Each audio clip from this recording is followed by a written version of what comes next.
বিভিন্ন জায়গায় আমরা দেখেছি কনসার্টের মাধ্যমে বন্যা ক্ষতিগ্রস্ত ব্যক্তিদের সাহায্য তোলা হয়েছে। কিন্তু দেখুন, বন্যা একদিক থেকে একটা পরীক্ষা। এগুলো কেন আসে? আল্লাহর পক্ষ থেকে আসমান জমিনের যত পরীক্ষা আসে, সেটা হোক আযাব হিসেবে আসুক কিংবা ইমতিহান হিসেবে আসুক, এটা আমাদের হাতের কামাই করা ফসল। আজকে যে সৃষ্ট বন্যা হয়েছে, এটা হচ্ছে বিগত স্বৈরাচারীর সাথে আমাদের শত্রু রাষ্ট্র ভারতের যে সম্পর্ক ছিল, ওই সম্পর্কের মধ্যে টানাপোড়া শুরু হওয়ার কারণে এই বন্যা তৈরি হয়েছে। সুতরাং যেহেতু এই সমস্ত কাজ আসে আমাদের নিজেদের কর্মকাণ্ডের কারণে, আসমান থেকে যদি সঠিক ফয়সালা আমরা করাতে না পারি, তাহলে জমিনে ফয়সালা হবে না। বন্যায় যে মানুষগুলো ক্ষতিগ্রস্ত হয়েছে, তারা তো অনেক মুসিবতের সম্মুখীন হয়েছে, রাষ্ট্র মুসিবতের সম্মুখীন হয়েছে। এখন তাদের সহযোগিতা করার জন্য যদি আরেকটা নাফরমানির রাস্তা খুলে দেওয়া হয়, যে নাফরমানি করেছিল স্বৈরাচারীরা, মানুষের হক নষ্ট করেছে, অসংখ্য মানুষের অধিকারকে হরণ করেছে, সেই অধিকার হরণ করার কারণেই যখন এই দেশের ছাত্র জনতা, আপামর জনসাধারণ রক্তক্ষয়ী সংঘর্ষের মাধ্যমে জীবন বিলিয়ে দিয়ে পঙ্গুত্ব বরণ করে এই দেশ যখন স্বাধীন করেছেন, সেই পাপের প্রায়শ্চিত্ত ভোগ করতে হয়েছে। জালেম সরকারের প্রায়শ্চিত্ত ভোগ করে এই বন্যা আমাদের পোহাতে হয়েছে। এখন আবার যদি এদেশের মানুষ গান বাজনার আয়োজন করে, কনসার্ট করে, এটা তো আরেকটা পাপ হবে। এবার এসছে ভারত থেকে, আর আমরা যদি অন্যায় করি, এবার আযাব আসবে আসমান থেকে। কথা বলতে হবে, ঠিক কিনা? বৈষম্য বিরোধী ছাত্র জনতারা, তারা ওলামাদের পরামর্শ গ্রহণ করেছেন, তারা দোয়ার আয়োজন করেছেন, তহবিল কালেকশন করেছেন। আপনারা সামনে আরো তাদের এই দান অনুদানের মধ্যে সকলেই অংশগ্রহণ করবেন ইনশাআল্লাহ। আল্লাহ পাক যেন তাদের এই প্রচেষ্টাকে কবুল করেন, মঞ্জুর করেন। চিৎকার দিয়ে এখন আল্লাহুম্মা আমিন। বাংলাদেশ দ্বিতীয়বারের মতো স্বাধীন হয়েছে, স্বাধীনতার স্বাদ আমরা গ্রহণ করছি। একটু চিৎকার দিয়ে এই খোলা আকাশের নিচে মহান মুনিবের প্রশংসা করছি, চিৎকার দিয়ে বলছি আলহামদুলিল্লাহ। আমি যে আজকে আপনাদের সামনে এখানে স্টেজে বসে আছি, এটা হচ্ছে আমার এই দ্বিতীয় স্বাধীনতা যে অর্জন করেছি, তারই একটা রেজাল্ট মাত্র। তা না হলে এই সেই কলেজ মাঠ, যে মাঠে গত বছর আমার প্রোগ্রাম হওয়ার কথা ছিল, কিন্তু ওরা আমাদেরকে সেই পারমিশন দেয় নাই। দেশ স্বাধীন হয়েছে, একের পর এক আলেমরা মাহফিল করতে চেয়েছে, তাদেরকে বাধা দিয়েছে, ভর মজলিস ভেঙে টুকরা টুকরা করে দিয়েছে। ওরা ইমামদারদের কলিজাকে টুকরা করেছে, আল্লাহ পাক ওদের ক্ষমতার মসনদকে টুকরা টুকরা করে ছেড়ে দিয়েছে।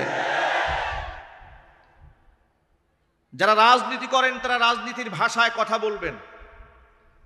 আমরা যেহেতু আলেম সমাজ, আমরা কোরআনের ভাষায় কথা বলবো ইনশাআল্লাহ। স্বৈরাচারীর শাসনামলে এদেশের সর্বত্রে মানুষ নির্যাতিত হয়েছে, নিপীড়িত হয়েছে। কথা বলতে হবে, ঠিক কিনা? একেবারে আলেম থেকে শুরু করে, শিক্ষক থেকে শুরু করে সকল শ্রেণী পেশার মানুষ তাদের ক্ষমতার লোভে জাতাকলে এমন ভাবে এদেশের মানুষ পিষ্ট হয়েছে।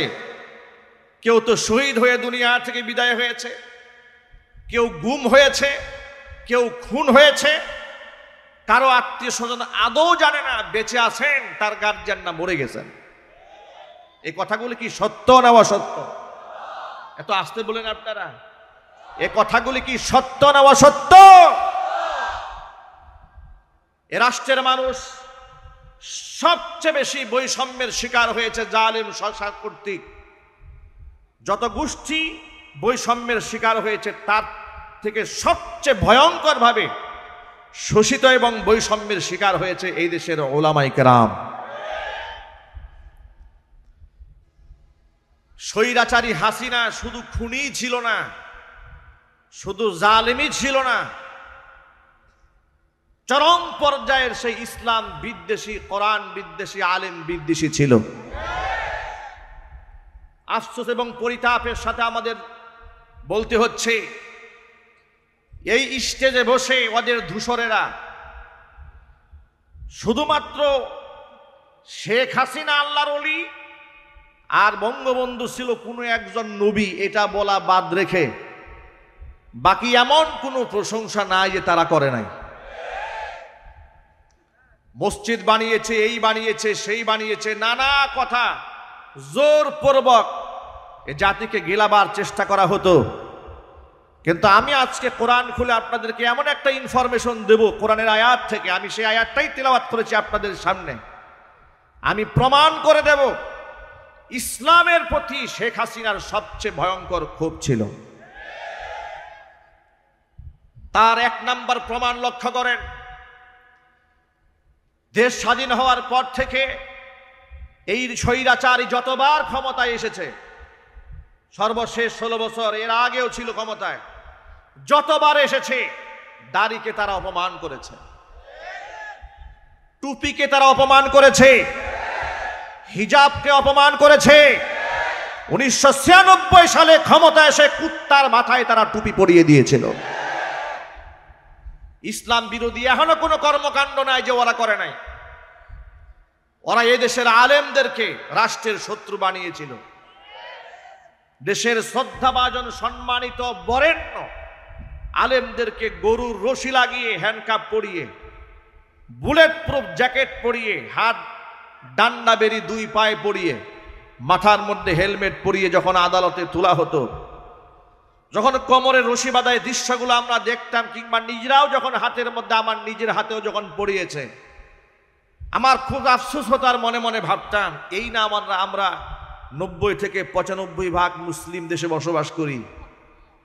90 থেকে 95% মুসলিম অধ্যুষিত এই বাংলাদেশে সবচেয়ে বেশি নির্যাতিত হয়েছে মুসলমানেরা, চিল্লাই বলতে হবে ঠিক কিনা? বৌদ্ধরা ধর্মীয় স্বাধীনতা ভোগ করেছে, খ্রিস্টানেরা ভোগ করেছে, রাম বামেরা ভোগ করেছে, মুশরিকরা ভোগ করেছে। কলেজের মাঠে মাঠে রাষ্ট্রীয়ভাবে পূজা অনুষ্ঠান করা হয়েছে। বিশ্ববিদ্যালয়ের ছাত্র এবং ছাত্রীরা যেন বাধ্যতামূলকভাবে পূজা অনুষ্ঠানে থাকে, নোটিশ বোর্ড টানিয়ে দেওয়া হয়েছে। পক্ষান্তরে ওই একই মাঠে যখন কোরআনে কারিমের আয়োজন করা হতো, সেখানে 144 ধারা তারা জারি করে দিত। ছোট্ট একটা এক্সাম্পল নেন,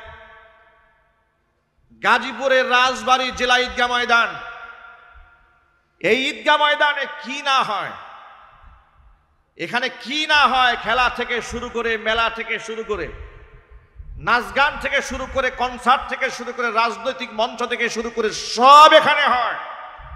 এমনকি আউল বাউল ফাউল ভণ্ডদের প্রোগ্রামও সেখানে হয়। কিন্তু খতমে নবুওয়াত সম্মেলন ওলামায়ে কেরাম করতে চেয়েছিলেন, গোটা গাজীপুরের সমস্ত আলেমরা সিদ্ধান্ত নিয়েছিলেন রাজবাড়ী মাঠে সেটা হবে, কিন্তু সেটা রাজবাড়ীর মাঠে করতে দেওয়া হয় নাই। সর্বশেষ চান্দনা হাই স্কুল মাঠে সেটাকে আনতে হয়েছে। আমি শুধু আপনাদেরকে কয়েকটা এক্সাম্পল দিচ্ছি, তাদের মধ্যে ইসলাম বিদ্বেষ কোন পর্যায়ে ছিল। খতমে নবুওয়াত, আমার নবী শেষ নবী, কাদিয়ানীরা কাফের, এই ব্যাপারে সর্বত্র মুসলিমরা একমত থাকার পরেও এমন একটি ঐক্যবদ্ধ সিদ্ধান্তের প্রোগ্রামকেও তারা বানচাল করে দিয়ে চান্দনা স্কুল ময়দানে করে দিয়েছিল, রাজবাড়ীর মাঠে তারা করতে দেয় নাই। আপনারা আন্দাজ করতে পারেন ওরা রাজনৈতিক প্রোগ্রাম করবে, ডিস্টার্ব হয় না, ঝামেলা হয় না, কিন্তু আমরা কোরআনের মাহফিল করলেই তারা সেখানে নাশকতার গন্ধ খোঁজা শুরু করে দেয়। এই অজুহাতে মাহফিল সেখানে বন্ধ করে দেওয়া হয়েছে। তারা যে কতটা ইসলাম বিদ্বেষী ছিল, আলেমদের প্রতি তাদের কত ক্ষোভ ছিল। দেশের শ্রেষ্ঠ আলেমদেরকে কারাগারে নেওয়ার পরে তাদের পুতুল ধর্মমন্ত্রী জাতীয় সংসদে দাঁড়িয়ে বলেছে, কোনো হক্কানি আলেমকে গ্রেফতার করা হয় নাই। যাদেরকে গ্রেফতার করেছে তারা সব ধর্ম ব্যবসায়ী। চিল্লায় এখন নাউজুবিল্লাহ। এভাবেই ধরাকে স্বলাগান করে, ক্ষমতার অপব্যবহার করে জাতির শ্রেষ্ঠ সন্তান আলেমদেরকে ধর্ম ব্যবসায়ী, মৌলবাদ, জঙ্গিবাদ, তালেবান, রাজাকার, আলবদর, আলসাম, রাষ্ট্রদ্রোহী ইত্যাদি বানিয়ে জাতির সামনে সব সময় হেয় প্রতিপন্ন করে রেখে দিয়েছিল। স্বৈরাচারী হাসিনার ব্যাপারে তাদের লেসপেন্সারেরা বলতো যে আশেপাশের লোকেরা একটু খারাপ, কিন্তু হাসিনা খুব তাহাজ্জুদের নামাজ পড়ে। বলতো কিনা বলেন তো, একটু একটু আওয়াজ দেন না আপনারা, নাকি এখনো আপনাদের ভয় আছে? যাদের ভয় আছে মেহেরবানি করে ওঠেন, কথা বলতে হবে, ঠিক কিনা বলেন? আমি তো জেল খাটা লোক, আমি তো 4-5টা মামলার আসামি। কি অপরাধ ছিল আমার? মাহফিল স্টেজ থেকে ধরে নিয়ে যাচ্ছে, জিজ্ঞেস করলাম অপরাধটা কিন্তু বলবেন, কয় কিচ্ছু জানি না, সব উপরের নির্দেশ। পরের দিন আদালতে উঠানো হলো, মামলার ফাইলের মধ্যে লেখা আছে আমার পকেটে নাকি 16টা ককটেল পাইছে। এই হচ্ছে ওদের শাসন ব্যবস্থা, এই হচ্ছে ওদের শাসন ব্যবস্থা। একটা মাত্র এক্সাম্পল দিলাম আপনাদের সামনে। ওরা আমার কোনাবাড়ির কয়েকটা মাহফিল বন্ধ করে দিয়েছে, ওরা আমার কাশিমপুর ফুটবল মাঠে মাহফিল বন্ধ করে দিয়েছে, ওরা আমার কোনাবাড়ি হাই স্কুল মাঠে প্রোগ্রাম বন্ধ করে দিয়েছে, ওরা আমার এনটিকেসির সামনে মাহফিল বন্ধ করে দিয়েছে, ওরা পাম্পের অপোজিটের মাহফিল বন্ধ করে দিয়েছে, শফিপুর আন্দার মানিক মাদ্রাসার মাহফিল একদিন আগে গিয়ে বলে দিয়েছে মাদানী সাহেব যেন স্টেজে উঠতে না পারে। এভাবে আমার সমস্ত মাহফিলগুলো তারা বানচাল করে দিয়েছিল। কেন? আমার অপরাধটা কি? আমার অপরাধ হচ্ছে ওরা যে ইসলাম বিরোধী কর্মকাণ্ড করে কোরআন সুন্নাহ সামনে রেখে ওদের সব গুমর আমি মাহফিলে ফাঁস করে দিই। এই ছিল অপরাধ। কথা বলতে হবে, ঠিক কিনা বলেন? ওরা যে ইসলাম বিরোধী কর্মকাণ্ড করতে, একটা এক্সাম্পল আমি আপনাদেরকে দেই কোরআন থেকে। দেখুন, ওদের ভাষায় তাহাজ্জুদ গুজারি, আমাদের ভাষায় হচ্ছে চরম পর্যায়ে ইসলাম বিদ্বেষী রক্তখেকু একটি মানসিক বিকারগ্রস্ত স্বৈরাচারী জালেম শেখ হাসিনা। এই রক্তখেকু নরপিচাস শাপলা চত্বরে 2013 সালের 5ই মে তার নির্দেশে যখন গণহত্যা চালানো হয়েছিল, হাজার হাজার মানুষকে যখন শহীদ করা হয়েছিল রাতের আধারে, তাহাজ্জুদ গুজারি মাদ্রাসার তালিবুল ইলমদের বুকটাকে বুলেটের দিয়ে ঝাঁঝরা করে দেওয়া হয়েছিল। সে জাতীয় সংসদে দাঁড়িয়ে বলেছিল হেফাজতের লোকদেরকে একটা গুলির ঘটনা ঘটে নাই, গায়ের মধ্যে রং মেখে তারা অভিনয় করেছিল। বলে নাই? আলেমরা জবাব দেন না, বলে নাই? এর মানে হচ্ছে সে শহীদদের রক্তের সাথেও তামাশা করেছে। কথা বলতে হবে, ঠিক কিনা বলেন? তার মধ্যে আলেমদের প্রতি এবং ইসলামের প্রতি কত ক্ষোভ ছিল তার আরেকটা প্রমাণ দেই। কোরআন মাজিদ আমার সামনে, আমি সূরা আহজাবের 59 নম্বর আয়াত আপনাদের সামনে তেলাওয়াত করেছি। আমি এই আয়াত থেকে আপনাদেরকে প্রমাণ দেব তার মধ্যে ইসলামের অ্যালার্জি কত ভয়ঙ্কর ছিল।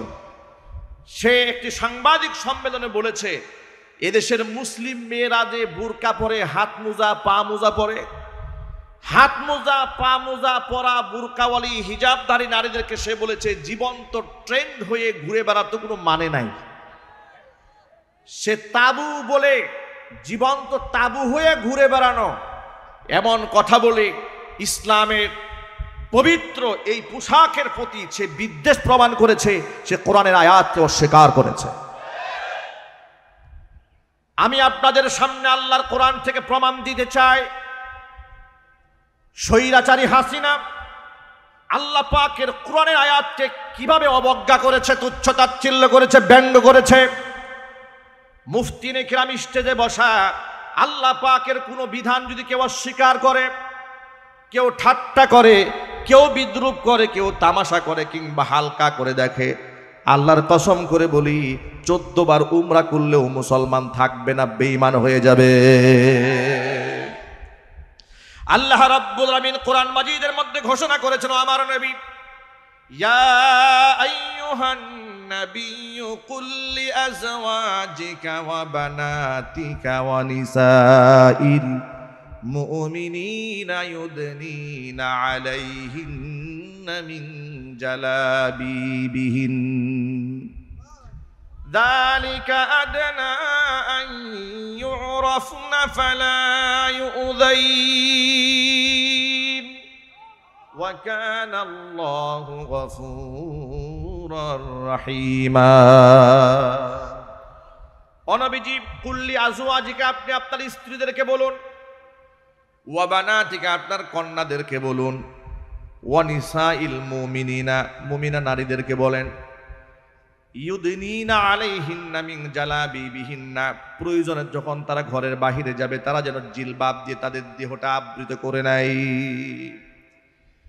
জিলবাবের এক বচন, জালাবিবুন বহু বচন। জিলবাব মানে হচ্ছে এমন একটা খিমার, এমন একটা চাদর, এমন একটা ওড়না, যে ওড়না এত বড় একটা কাপড় মাথার উপর দিলে গোটা দেহটা আবৃত হয়ে যায়।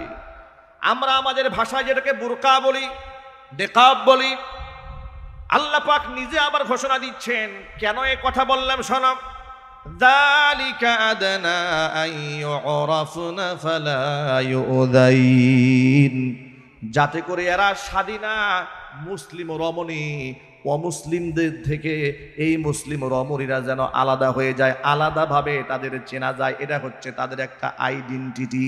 জোরে বলুন সুবহানাল্লাহ। অর্থাৎ বুরকা পরা নারীদেরকে দেখলেই যেন এটা আইডেন্টিফাই করা যায় যে এটা একটা মুসলিম রমণী।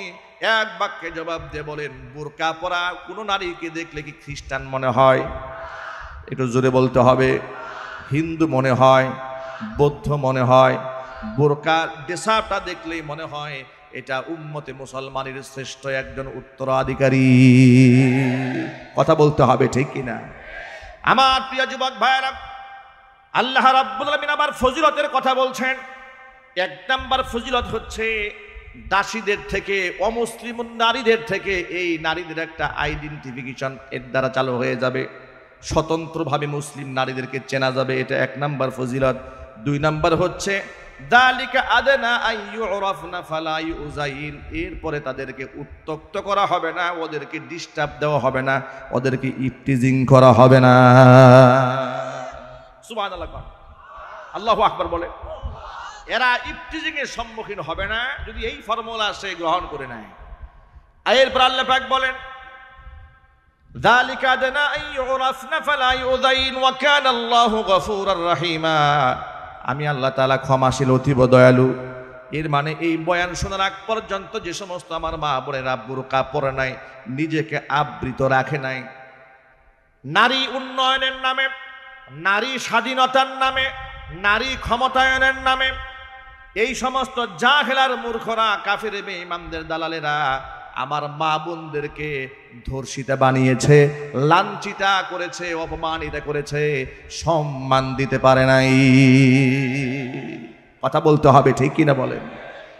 আশ্চর্যের ব্যাপার দেখেন, যে নিকাবের কথা, বোরকার কথা, হিজাবের কথা হুকুম করলেন স্বয়ং আল্লাহ রাব্বুল আলামিন।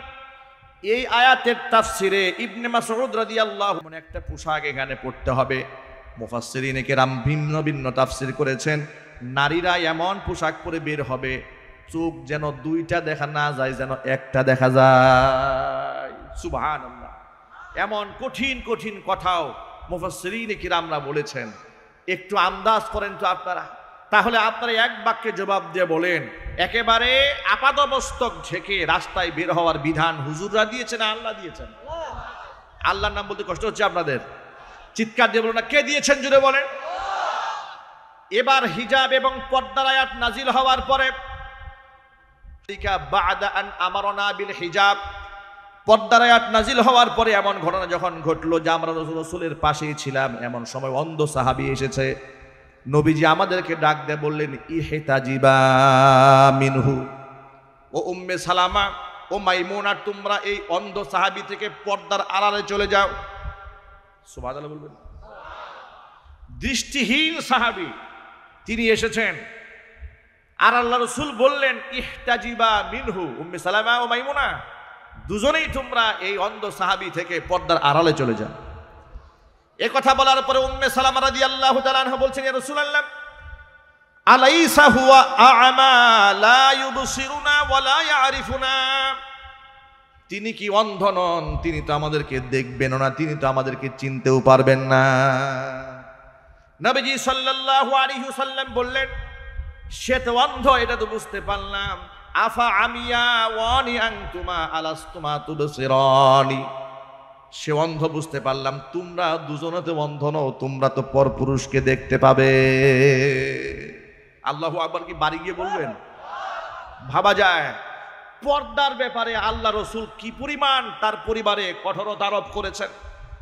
অন্ধ সাহাবী, যে সাহাবী রসুলকেও দেখতে পাচ্ছেন না, বিবিদেরকেও দেখতে পাচ্ছেন না। হুজুর বললেন ইহতাজিবা মিনহু, স্ত্রীরা বললেন কেন আমরা পর্দার আড়ালে যাব, সে তো আমাদেরকে দেখবেই না। রসুল বললেন আফা আমিয়া ওয়ানি আনতুমা, তোমরা কি অন্ধ নাকি? লা তুবসিরানি, তোমরা দেখতে পাবে না তাকে? আল্লাহু আকবার বলেন। পর্দার ব্যাপারে এক চুল পরিমাণ ছাড় দেন নাই নিজের স্ত্রীদেরকে। আলেমদের দায়িত্ব হচ্ছে আল্লাহর নবীর এই সমস্ত হাদিসগুলো সমাজে প্রচার করা। আলেম ওলামাদের দায়িত্ব হচ্ছে সমাজ প্রেক্ষাপটে কোরআনে কারীম এবং রাসূল পাক সাল্লাল্লাহু আলাইহি সাল্লামের পবিত্র জীবন থেকে আমল নিয়ে সমাজের মধ্যে প্রচার করা, প্রসার করা। কথা বলতে হবে ঠিক কিনা? এটা আলেম ওলামাদের নীতি এবং নৈতিকতার দায়িত্ব। আলেমরা যদি এটা না করে, কিয়ামতের দিন আলেমদেরকে আল্লাহর আদালতে আসামি হয়ে যেতে হবে। যেখানে আল্লাহ পাক পর্দার ব্যাপারে কঠোরতা আরোপ করলেন, আল্লাহ রসুল যেখানে পর্দার ব্যাপারে মারাত্মক কঠোরতা অবলম্বন করেছেন, এখন একজন আলেম হিসেবে তো আমরা আপনাদেরকে হিজাবের কথা বলবো, নেকাবের কথা বলবো, হাত মোজার কথা বলবো, পা মোজার কথা বলবো। এখন হাত মোজা, পা মোজা পরে আপাদ মস্তক ঢাকার নির্দেশ দিলেন স্বয়ং আল্লাহ রব্বুল আলামিন। আর হাসিনা এটা নিয়ে তামাশা করে বলেছে জীবন্ত ট্রেন হইয়া ঘুরে বেড়ানোর কোনো মানে নাই। সেমন তাহাজ্জুদ গুজারি ছেলে বিবাহ করায় খ্রিস্টান দিয়া, আওয়াজ নাই, মুখে আওয়াজ নাই। সেমন তাহাজ্জুদ গুজারি ভারতের দাদা বাবুদের কাছে গেলে মন্দিরে গিয়া তিনি প্রতিমার সামনে গিয়া সেখানে গিয়া ফুল দেন। এর মানে তিনি বাংলাদেশে রোজা করেন, হিন্দুস্তানে গিয়া পূজা করেন। কথা বলতে হবে ঠিক কিনা বলে? তাহলে এর দ্বারা প্রমাণ হয় শেখ হাসিনা ধার্মিক ছিল না, তার চাইতে ধর্ম ব্যবসায়ী ভণ্ড এই জাতির মধ্যে আর কেউ ছিল না। আল্লাহ পাকের কোরআনে কারীমের আয়াতকে সে ব্যঙ্গ করেছে, বিদ্রূপ করেছে। শুধু কি তাই, 2011 সালে নারী উন্নয়ন নীতিমালা 2011 প্রণয়ন করার যখন খসড়া করলো, খসড়ার মধ্যে কি করলো? খসড়ার মধ্যে করেছে যে নারী পুরুষের সমান অধিকার, এই সমান অধিকার সব জায়গায় থাকবে। এমন কি ইসলামের যে পারিবারিক আইন আছে, ওয়ারিশ সূত্রে যে মালিকানা লাভ করে, একটা ছেলে সমান সমান দুইটা মেয়ে, এই যে বিধান আছে ইসলামে, আছে না নাই? একটু জোরে বলতে হবে। নারী উন্নয়ন নীতিমালা 2011 এটা প্রণয়ন করে কোরআনে কারীমের এই আয়াতকে ভেঙে দিয়ে তিনি চাইলেন যে না, কেউ কম বেশ পাবে না, সন্তানরা যেখানে যা আছে একবারে ছেলেও যা পাবে, মেয়েও তা পাবে। নাউজুবিল্লাহ, এত আসতে বলেন কেন? এ কথা বলার পরে তৎকালীন যুগে মুফতি আমিনী রহমাতুল্লাহি আলাইহি বাংলার সিংহ পুরুষ ছিলেন। তিনি পেট পূজারী আলেম ছিলেন না, ধান্দাবাজ আলেম ছিলেন না। বাংলাদেশে আমরা এমন আলেমদেরকে দেখেছি ইসলামের জন্য, কোরআনের জন্য জেল খাটে, জরিমানা দেয়। আবার এমন আলেমকে দেখেছি ওই সমস্ত জাহেল বাতেল জালেমদের সাথে গলায় গলায় পীড়িত। এই ভণ্ড মৌলবীগুলা সমাজে আছে না নাই? এমন বহুত মৌলবী আছে ওই সমস্ত নাস্তিকদের মনোরঞ্জনের জন্য মিম্বারে বসে কোরআন সুন্নাহর এই বক্তব্যগুলো টু শব্দ জাতির সামনে উচ্চারণ করে নাই। কথা বলতে হবে তো ঠিক কিনা বলেন? নারী উন্নয়ন নীতিমালা 2011 এটা যখন খসড়া করা হয়েছিল, তৎকালীন যুগের সিংহ পুরুষ মুফতি আমিনী রহমাতুল্লাহি আলাইহি, আল্লাহ পাক তার বেহেশতের মধ্যে সর্বোচ্চ সম্মান আল্লাহ পাক তাকে দান করেন। এই সিংহ পুরুষ গর্জে উঠলেন, তিনি বললেন না, এই আইন বাস্তবায়ন করতে দেওয়া হবে না। তিনি তো কাউকে তুয়াক্কা করে কথা বলতেন না, কারণ তিনি তো তেলবাজ আলেম ছিলেন না।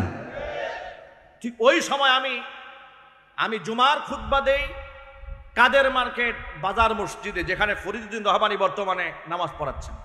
আমি তখন ওই মসজিদের খতিব। এটা নিয়ে গোটা বাংলাদেশে তুলপাড় শুরু হয়ে গেল। মুফতি আমিনী রহমাতুল্লাহি আলাইহি তখন বললেন কোরআন শরীফের আয়াত দিয়া যে আল্লাহ রাব্বুল আলামিন সূরা নিসার 11 নম্বর আয়াতে বলেছেন, ইউসিকুমুল্লাহু ফি আওলাদিকুম লিযযাকারি মিসলু হাযযিল উনসায়াইন।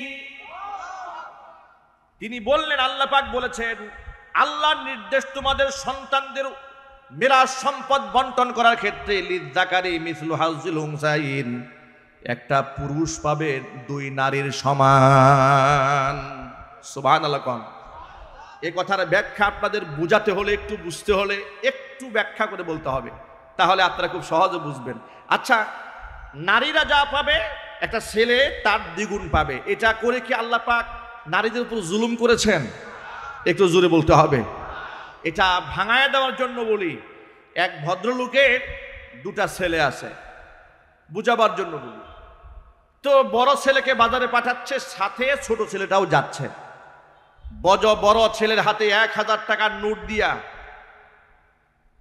বাজারে পাঠিয়ে দেওয়ার সময় বাবা বলল, তুমি মাছ আনবা, তরি তরকারি আনবা, এই আনবা সেই আনবা, মোটামুটি 8 থেকে 900 টাকার একটা বাজার ধরাই দিয়েছে, তালিকা ধরিয়ে দিয়েছে। আর ছোট্ট ছেলে সেও সাথে গেছে, শুধু মনস্তুষ্টির জন্য তার হাতে 500 টাকা দিয়েছে, কিন্তু ওর হাতে বাজারে কোনো স্লিপ নাই, বাজার করার কোনো দায়িত্বও নাই।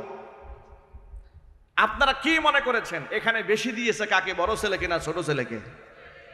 কেন 500 টাকা পাওয়ার পরেও বেশি? কারণ ওর খরচের কোনো খাত নাই।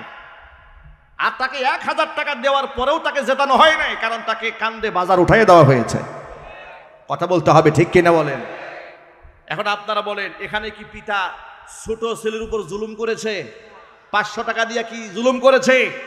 এই সহজ উদাহরণটা যদি বুঝে থাকেন, এবার নারী আর পুরুষের ব্যবধানটা একটু বুঝুন। ইসলামী শরীয়তে একটা পুরুষ যখন সে বালেগ হয়ে যায়, পিতার উপর তার কোনো দায়িত্ব থাকে না। একটা ছেলে যখন বালেগ হয়ে যায়, তার উপর তার বাবার কিংবা মায়ের দায়িত্ব, ফরজ দায়িত্ব থাকে না, যে তাকে খাওয়াতে হবে, পড়াতে হবে, ভরণ পোষণ দিতে হবে। ফরজ দায়িত্বের হুকুম রহিত হয়ে যায়। এবার সে নিজের দায়িত্ব নিজের কাঁধে, 1 নম্বর দেখে লক্ষ্য করেন। 2 নম্বর হলো সে বিবাহ করতে যাবে, মহারণা দেওয়ার দায়িত্ব, কিন্তু তার নিজের বউয়ের মহারণা দেওয়ার কোনো দায়িত্ব নাই। কথা বলতে হবে, ঠিক কিনা? এর মানে হচ্ছে যত বাজার আছে সব খরচ কার উপরে? পুরুষের উপরে। কার উপরে জোরে বলে? পুরুষের উপরে। কিন্তু নারীকে যা দেওয়া হয়েছে, সে বাবার কাছ থেকে পেয়েছে, ভাইয়ের কাছ থেকে পেয়েছে, ছেলের কাছ থেকে পেয়েছে, যা পেয়েছে পুরোটাই পুঞ্জীভূত, খরচের কোনো খাত নাই। তার চিকিৎসার প্রয়োজন, স্বামী তার চিকিৎসা খাত বহন করবে। যখন সে স্বামীর ঘরে যায় নাই, বাবার ঘরে আছে, বাবা এই নারীর দায়িত্ব পালন করবে, বালেগা হওয়া পর্যন্ত শুধু নয়, একেবারে বিবাহ শাদী দেওয়ার আগ পর্যন্ত। আল্লাহু আকবার বলেন।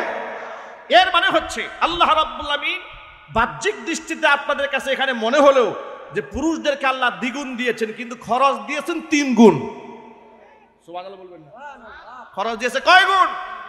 নারীকে 1 গুণ দিয়ে পুরোটা রিজার্ভ দিয়ে দিয়েছে, সম্মান রক্ষা করা হয়েছে। এত সুন্দর ইনসাফ ভিত্তিক আল্লাহ পাক আইন দেওয়ার পরে সে বলল যে না, এগুলা চলবে না, নারীও যা পাবে পুরুষও তাই পাবে, সকল ক্ষেত্রে নারীরা সমান হয়ে যাবে। প্রিয় ভাইরা, এক বাক্যে জবাব দিয়ে বলেন, নারী আর পুরুষ কি কোনোদিন সমান হতে পারবে?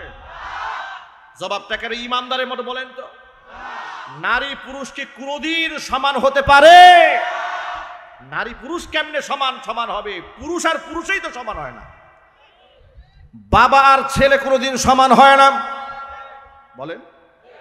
বড় ভাই ছোট ভাই কোনোদিন সমান হয় না। উস্তাদ আর ছাত্র কোনোদিন সমান হয় না। তাহলে পুরুষই তো পুরুষের সমান হতে পারে না, নারী পুরুষ কেমনে সমান হবে? এগুলা ভণ্ডামি স্লোগান। এই সমস্ত কথা বলে বলে তারা বোরকার বিরোধিতা করে, পর্দার বিরোধিতা করে, সমান অধিকারের নামে নারীদেরকে দাসী বাদী বানায়া রাখতে চায়। প্রমাণ লক্ষ্য করেন। তাহলে এই আয়াত সরাসরি আল্লাহ পাক বিধান দেওয়ার পরে যখন তারা নারী পুরুষের সমান অধিকার বানাতে চেয়েছিল 2011 সালে, মুফতি আমিনী রহমাতুল্লাহি আলাইহি যখন প্রতিবাদ জানালেন, মুফতি আমিনী রহমাতুল্লাহি আলাইহির বক্তব্যকে ব্যঙ্গ করে তৎকালীন যুগের স্বৈরা শাসক হাসিনা বলেছিল, কোরআন শরীফের সূরা নিসার আয়াত কি শুধু মুফতি আমিনী একাই পড়ে, আমরা পড়ি না? এই কথাগুলো ইতিহাসের পাতা থেকে আপনারা নিয়ে যাবেন। নতুন প্রজন্মের লোকেরা, আপনারা তো অনেকে ইতিহাস জানেন না, এই জন্য রেকর্ডগুলো আপনাদেরকে শোনানো দরকার। আমি কেন আমাকে ছাড়তে হয়েছিল কাদের মার্কেট, বাজার, মসজিদ, ইতিহাস এখান থেকে পেয়ে যাবেন। আমি আমার জুমার খুতবার মধ্যে বলে দিয়েছিলাম, জুমার মিম্বার থেকে মুফতি আমিনীর কোরআন পড়া আর শেখ হাসিনার কোরআন পড়া সমান হতে পারে না। কথা বলতে হবে যুবকেরা, ঠিক কিনা বলে? আমার এই খুতবা দেওয়ার পরে দায়িত্বশীল ওদের লেসপন্সারেরা বলল, হুজুর রাজনীতির কথা বলেছে। আমি বললাম, আমি রাজনীতি করি নাই, আমি আল্লাহর কোরআন থেকে বলেছি যে তারা যে সমান অধিকারের নামে ইসলাম বিরোধী কর্মকাণ্ড করতে চায়, এটা সম্পূর্ণ ইসলাম বিরোধী, এটা কোনো আলেমরা মানবে না, কোনো মুসলমান এটা মানতে পারে না। সর্বশেষ চাপের মুখে আমাকে কাদের মার্কেট, বাজার, মসজিদ ছাড়তে হলো। সেখান থেকে আমি চলে আসলাম। এরপরে পল্লীবিদ্য জামে মসজিদ বাইতুল মামুর 3 বছর জুমার খুতবা দিলাম। হাজার হাজার লোক গিয়ে সেখানে ভিড় জমায়, একেবারে পুলিশ প্রশাসন পাঠায় দিল। মাদানী সাহেবের মসজিদে এত লোক যায় কেন? ইতিহাস কোনাবাড়িবাসীর জানা উচিত। নতুন প্রজন্মের অনেকেই তো ইতিহাস জানেন না। এখন তো ডানে বামে অনেক আল্লামা দেখা যায় পদ পদবীর জন্য পাগল হয়ে গেছে, কিন্তু ইসলামের জন্য কুরবানি এবং কোরআন সুন্নাহর জন্য জেল জরিমানা কারা খেটেছে এটা বাস্তবতা জানতে হবে। এরপরে যখন আমি এই সমস্ত বক্তব্য দিলাম, তখন সেখান থেকে চলে আসতে বাধ্য হলাম। এরপরে আসলাম বাইতুল মামুরে। উপমহাদেশের শ্রেষ্ঠতম কোরআনে কারীমের দায়ী এবং তাফসীরকারক শহীদ মাওলানা দেলওয়ার হোসেন সাঈদী রাহিমাহুল্লাহ, তাকে জেলখানায় কারারুদ্ধ করা হলো অন্যায়ভাবে। আমি রাজনৈতিক কোন দল কিংবা মতের কর্মী নই, পরিষ্কার করে দিচ্ছি, কিন্তু ইসলামিক দল যারা করেন, ইসলাম যারা চান, তাদেরকে হৃদয় দিয়ে ভালোবাসি। যার দ্রোণার আলেম হিসেবে যাদের অবদান আছে ইসলামে, যাদের অবদান আছে কোরআনে, যাদের অবদান আছে ইসলামের প্রচার এবং প্রসারে, তাদের প্রতি আমাদের ভক্তি, ভালোবাসা, শ্রদ্ধা তো সীমাহীন। জন্মের পর থেকে তাদের তাফসীর শুনে শুনে আমরা বড় হয়েছি। চোখের পানি ছেড়ে অসংখ্য মানুষ তওবা করে আল্লাহর ওলি হয়েছে। সাঈদী সাহেবের তাফসীর শুনে অসংখ্য মানুষ তাহাজ্জুদ গুজারি হয়েছে। সন্দেহ আছে আপনাদের? সন্দেহ আছে আপনাদের? জাতির এই শ্রেষ্ঠ সন্তান যখন, ভালো করে শোনেন, এই শ্রেষ্ঠ সন্তানকে যখন মিথ্যা মামলা দিয়ে জেলখানায় ঢুকায় দেওয়া হলো, জুমার খুতবার মধ্যে তার জন্য একটু দোয়া করেছিলাম যে আল্লাহ এই মাজলুম আলেমকে তুমি হেফাজত করো। কেন দোয়া করলাম সাঈদী সাহেবের জন্য? আমি গেলাম মানিকগঞ্জ মাহফিলে, আমার নামে কোনাবাড়ি থানায় মামলা হয়ে গেল। কোনাবাড়িতে আমি গাড়ি পুরাইছি, আমার নামে মিছিল হলো কোনাবাড়িতে, মাদানির চামড়া তুলে নেব আমরা। আজকে সেই সমস্ত কুলাঙ্গারদেরকে দেখতে চায়, আলেমদের চামড়া নিয়ে যারা তামাশা করতে চাও, তাকায় দেখো বাংলার জমিনের দিকে, তোমাদের চামড়া তুলে নেওয়ার লোকের অভাব নাই। কথা বলতে হবে, ঠিক কিনা? নারায়ে তাকবীর! ইসলামের দুশমনেরা, আরে মোলামের দুশমনেরা, শেখ হাসিনা। আমি কেন একজন মরহুম এবং কেন একজন মাজলুম আলেমের জন্য দোয়া করেছি, এটা ছিল আমার অপরাধ। এই ভর মজলিসে আলেমদের সামনে নিয়ে সাক্ষ্য রেখে বলছি, রাজনৈতিক দলের নেতা কিংবা কর্মী আমি ছিলাম না, আজও নই, কিন্তু ইসলামিক দল যারা করেন হৃদয় দিয়ে ভালোবাসি, হিতাকাঙ্ক্ষী তাদের। কারণ আমরাও চাই এদেশে ইসলাম দিয়ে সংসদ চলুক, বিচার ফয়সালা কোরআন দিয়ে হোক। এটা আপনারা চান না? কারা কারা চান? দুহাত দেখতে চায়।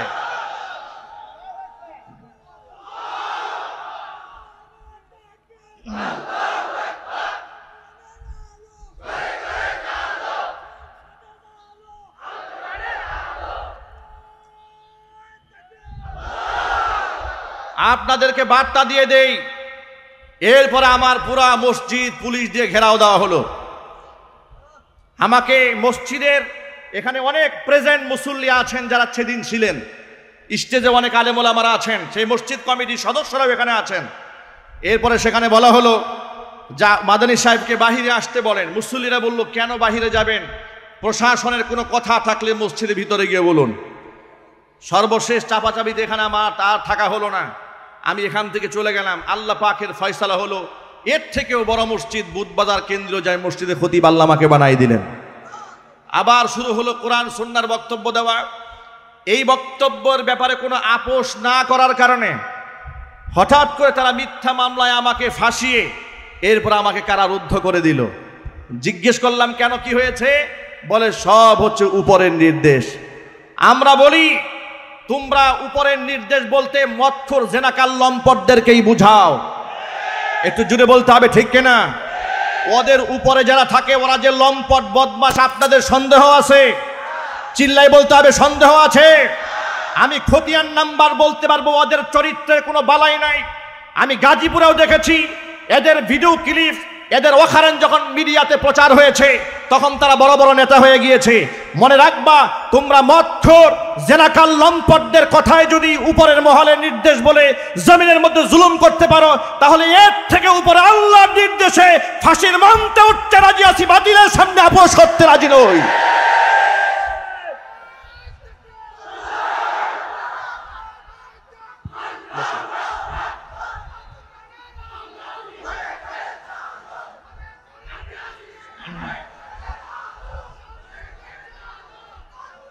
শোনেন শোনেন, ঠান্ডা হন।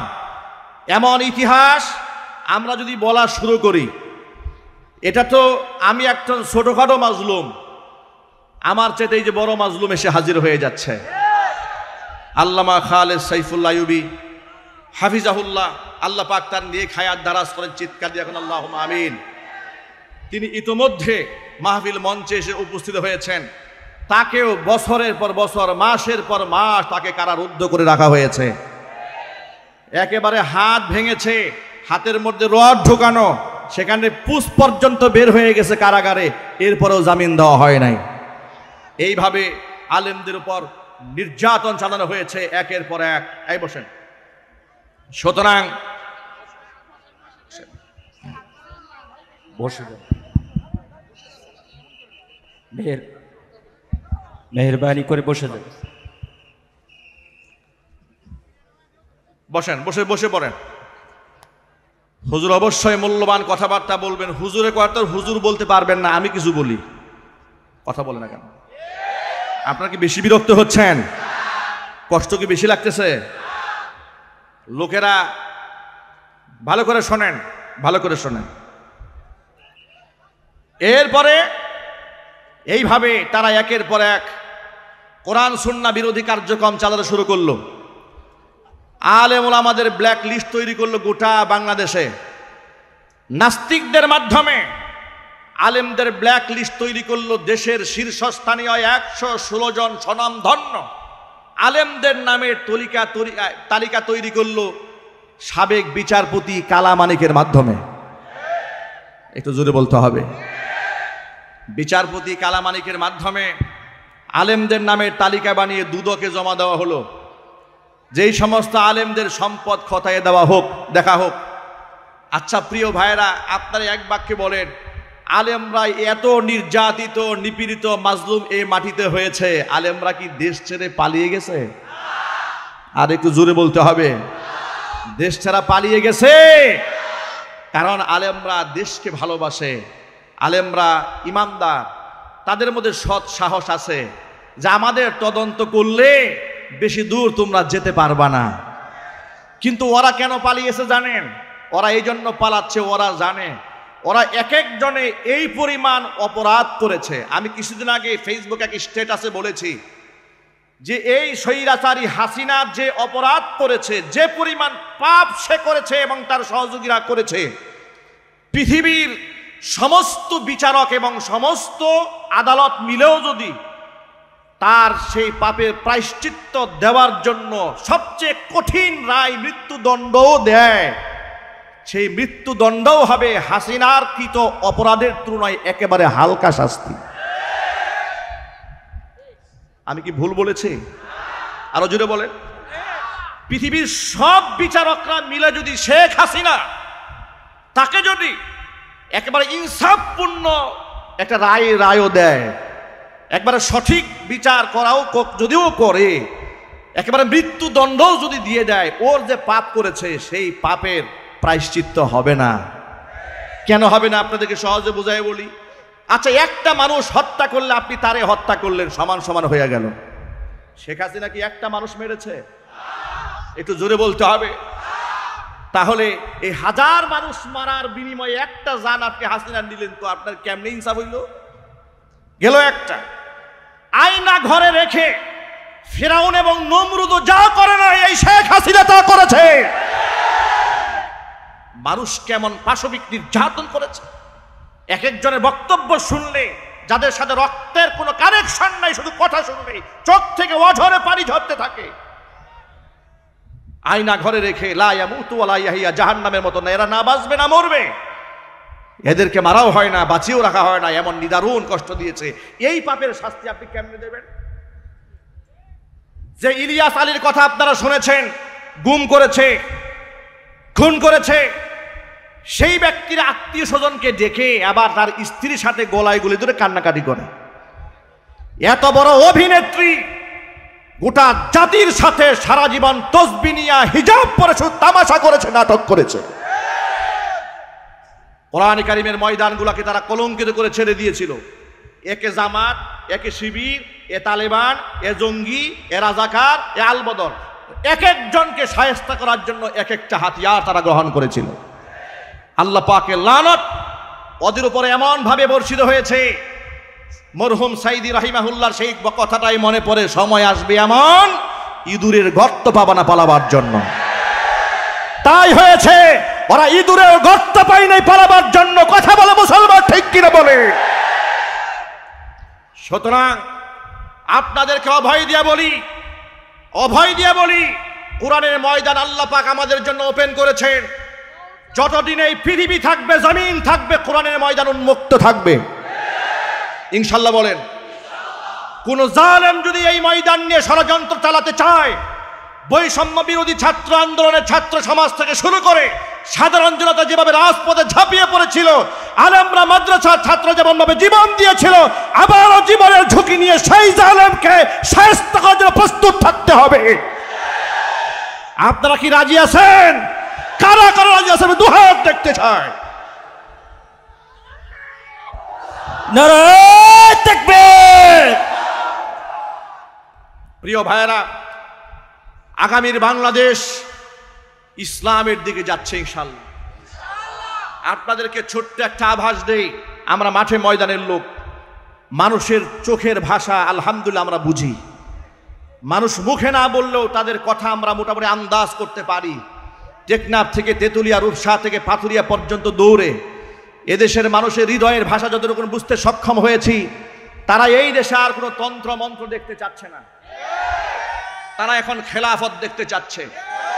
এ কোরআনের রাজ এ মাটির মধ্যে তারা দেখতে চাচ্ছে। চাঁদাবাজ যাবে, চাঁদাবাজ আসবে, মাস্তান যাবে, মাস্তান আসবে। এই ধরনের শাসন ব্যবস্থা এই দেশের মানুষ আর দেখতে চায় না। আর কোনো জেনাকার লম্পটের পেছনে দেশের মানুষ দৌড়াবে না, কোনো সুদখুরের পেছনে দৌড়াবে না, ঘুষখুরের পেছনে দৌড়াবে না। যারা ফ্যাক্টরি দখল করে, হল দখল করে, টেন্ডারবাজি করে, চাঁদাবাজি করে, এদের পিছনে মুসলমান আর দৌড়াবে না। আলেমদের নেতৃত্বে আল্লাহর কোরআনের রাজ কায়েম করতে প্রস্তুত কারা কারা আছেন? দুহাত দেখতে চায়।